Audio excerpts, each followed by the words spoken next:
CM Manohar Lal Khattar press conference कर रहे हैं, रुक करते हैं वहीं का। बहुत से एरियाज में लोग बाग अनअप्रूव्ड कॉलोनीज में या तो कॉलोनी विकसित हो जाती है, लोग जो डेवलपर्स हैं वो बना लेते हैं, या कुछ लोग उन कॉलोनी को बनने के बाद अपने मकान खरीद लेते हैं। अनअप्रूव्ड कॉलोनीज में मकान खरीदने के बाद कई प्रकार की कठिनाइयाँ, समस्याएं वो जो उपभोक्ता है अर्थात जो जिसने मकान बनाया उसको भी आती हैं। शहर के नाते भी सब लोगों को मिलकर के जब अभ्यास उनका होता तो उसमें कई प्रकार की कठिनाइयाँ आती हैं। कुल मिलाकर के डेवलपमेंट जो है अनप्लैंड, ये किसी भी तरीके से उचित नहीं माना जाता है। फिर भी मैं समझ सकता हूँ आखिर लोगों की मजबूरियाँ, क्योंकि उतने मकान भी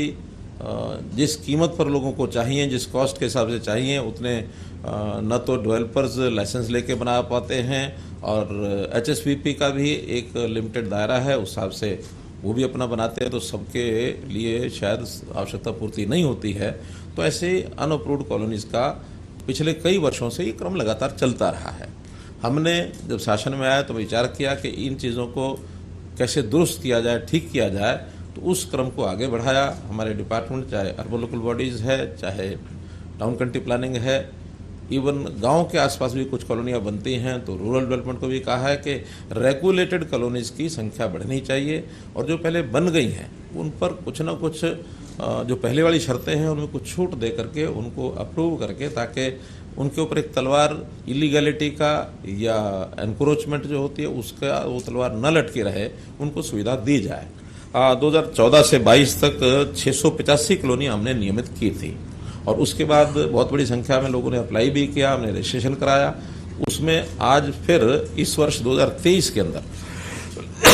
पीछे 131 कॉलोनी का नोटिफिकेशन हुआ भी था,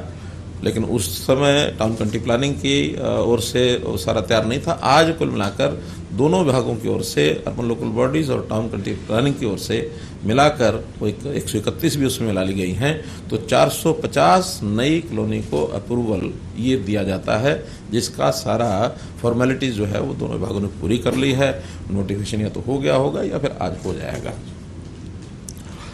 ये भी मैं बताना चाहूँगा कि पिछले हमारी सरकार से पहले 10 साल में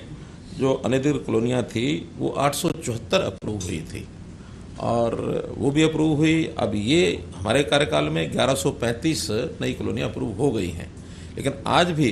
1856 कॉलोनियाँ और ऐसी हैं जो या तो अंडर प्रोसेस हैं, जो अप्रूव की जा सकती हैं, कुछ ऐसी हैं जो नॉर्म्स को पूरा नहीं करते हैं, वो अभी करने लायक नहीं हैं। उसमें आगे चल करके देखेंगे कि किस प्रकार से उसमें से रास्ता निकाला जा सकता है, क्योंकि जो छूट है मुख्य रूप से मार्गों की हमने दी है। अभी कॉलोनी की अप्रोच 6 मीटर की होनी चाहिए, और इंटरनल रोड्स 3 मीटर से छोटी नहीं होनी चाहिए, क्योंकि ऐसा माना जाता है कि 3 मीटर एक आवश्यक ऐसी चौड़ाई है जिसमें वहाँ की कोई भी आकस्मिक सेवाएं भी देने के लिए वो आवश्यक है। मानो आकस्मिक में सबसे ज़्यादा होता है, कहीं आग लगने का भी कई बार ऐसा चांस बनता है, तो कम से कम अग्निशमन जो संयंत्र लेकर के जाने वाली गाड़ी है वो जल्दी से वहाँ पहुँच सके, नुकसान होने से बचाया जा सके। और वैसे भी कोई एक गाड़ी जा रही है, एक आ रही है, दोनों को मिला करके भी कम से कम 3 मीटर का मतलब ये है कि 16 फुट जगह ये आवश्यक है, अगर 2 गाड़ियाँ भी आसपास से पार करनी है तो इस प्रकार से इसको कुछ छूट देते हुए 10 फुट हो गया, 3 मीटर और 10 फुट, तो 10 फुट में तो एक गाड़ी ही निकल सकती है, 2 गाड़ियाँ तो निकल भी नहीं सकती हैं। तो अगर एक गाड़ी निकलेगी तो दूसरी गाड़ी को गली के बाहर ही रोकना पड़ेगा, लेकिन न्यूनतम इसलिए किया है कि क्योंकि लोग बना चुके हैं, इसलिए अगर उनको अप्रूव नहीं करते हैं तो उसमें ये कठिनाई की आ सकती है। तो कुल मिलाकर आज 450 कॉलोनियाँ जो है अप्रूव की जाती हैं।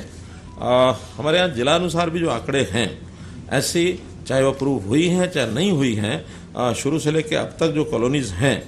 उसमें अगर मैं टोटल कॉलोनीज़ की बात करता हूँ तो ये 1340 और 966, ये लगभग 2200 कॉलोनीज 2300 कॉलोनीज ऐसी हैं जिनका अप्रूवल या तो हो गया है या होना है। जो मैंने बताया इसमें बाकी भी बची हैं। जो बड़े ज़िले हैं, जो 150 से भी ज़्यादा कॉलोनियाँ जहाँ अनअप्रूव्ड थी, जिनमें कुछ हो गई, कुछ और आगे होंगी, उसमें कुछ 5-6 ज़िले हैं जिनका मैं नाम लेता हूँ। फरीदाबाद में ऐसी कॉलोनीज की संख्या 188 है, हिसार में 181 है, कुरुक्षेत्र में 169 है, पलवल में 201 है, सोनीपत में 162 है, यमुनानगर में 195 है। ये जब 150 से ऊपर हैं, बाकी 150 से कम भी हैं। तो आगे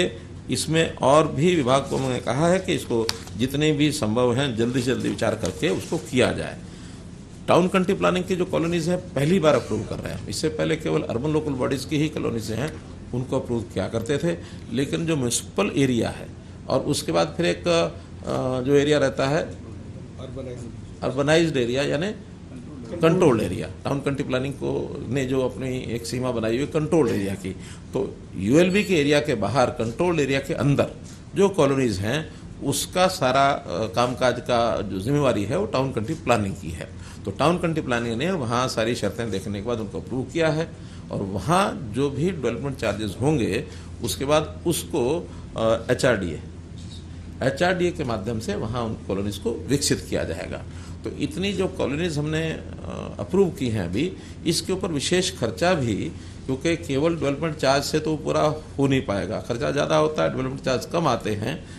हमने इस वर्ष 500 करोड़ रुपया अपने बजट में एक स्पेशल प्रावधान ऐसी जो कॉलोनीज हैं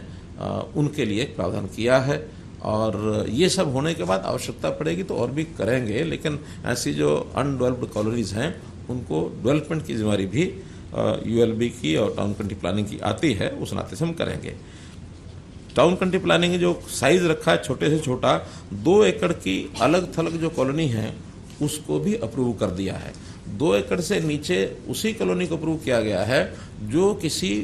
ऐसी कॉलोनी पहले से बनी उसके साथ लगती है। अप्रूव्ड कॉलोनी पहले है लेकिन उसके साथ 1-1.5 एकड़ का कोई है, उसको साथ लगती कॉलोनी को भी कर दिया है ताकि उसकी जो सेवाएं हैं रास्ते की बाकी सब पहले से अप्रूव्ड कॉलोनी के साथ वो जोड़ा जा सके। जो जिसको कहना चाहिए स्टैंड अलोन 2 एकड़ से कम नहीं किया है, तो 2 एकड़ से ऊपर की सब कॉलोनीज वो की हैं। कहीं कहीं अप्रूव्ड कॉलोनीज में पहले कुछ कमियां ये रह गई थी कि बीच बीच में जो खाली प्लॉट थे उन खाली प्लॉट को भी अनअप्रूव्ड श्रेणी में माना गया था। अब उन्होंने तय किया कि किसी अप्रूव्ड कॉलोनी के अंदर कोई छोटा आइसोलेटेड एक प्लॉट अनअप्रूव्ड की श्रेणी में था, उनको भी सबको अप्रूव कर दिया है ताकि वो जो बीच बीच में अनअप्रूव्ड की श्रेणी दिखा करके और कुछ खेल भी चलते थे वो खेल सारे हमने बंद कर दिए हैं। इन सब कॉलोनीज को हमने कहा कि पहले तो शर्त थी कि वहाँ कोई एक रेजिडेंट वेलफेयर एसोसिएशन बना करके वो यानी अप्लाई करे। बाद में बहुत जगह पर वो बना नहीं पाए हैं और बनाई तो रजिस्टर्ड नहीं थे, तो उस शर्त को हमने ख़त्म किया कि अब कोई भी उस कॉलोनी के 5 नागरिक जिनका मकान उसमें है वो मिल करके अगर अप्लाई करते हैं तो उस कॉलोनी को रजिस्ट्रेशन मान लिया जाएगा, उसके ऊपर हम काम करेंगे। और इन कॉलोनीज का जो शुल्क है डेवलपमेंट चार्जेस, उसके अंदर दोनों ने विभागों ने अपना अपना अलग अलग रखा है। पहले से जो यूएलबी का है वो सीधा सीधा कि जो वहाँ का रेट है यानी कलेक्टर रेट, उस कलेक्टर रेट का 5% जो है डेवलपमेंट चार्ज जब भी उनकी कोई रजिस्ट्री होती है, कोई इंतकाल होता है या कोई और उनको ज़रूरत पड़ती है उसी समय वो जमा करा सकते हैं। पहले चाहें तो पहले भी करा सकते हैं, कराना मना नहीं है, बल्कि पहले कराने का एक लाभ ये भी होता है कि आज की दर के ऊपर 5% को देना होगा। मान लो अगर वो देर करते हैं और बाद में वो कलेक्टर रेट बढ़ जाता है तो फिर बढ़े हुए दर के हिसाब से देना पड़ेगा। तो इसलिए ये जो कलेक्टर रेट है इसकी संभावना साल दर साल बदलने रहने की होती है, तो बदलने का वजन आगे न पड़े, इसलिए मैं तो अपील यही करूँगा कि जितना जल्दी हो सके उस डेवलपमेंट चार्ज को जमा कराएं ताकि उनका जो बोझ है वो समाप्त हो जाए। फिर भी अगर कोई नहीं कर सकता तो बाद में भी करना चाहे कर सकता है, लेकिन जो ट्रांजैक्शन कोई होती है तो उसके समय उसको जो किया जाएगा। हमने पिछले दिनों में जो अनऑथराइज्ड कॉलोनीज हैं उनकी सेल डीड को भी बंद किया था, और सेल डीड को इसलिए बंद किया था कि कम से कम आगे कोई भी अनऑथराइज्ड कॉलोनी डेवलप ना हो। ये हमने एक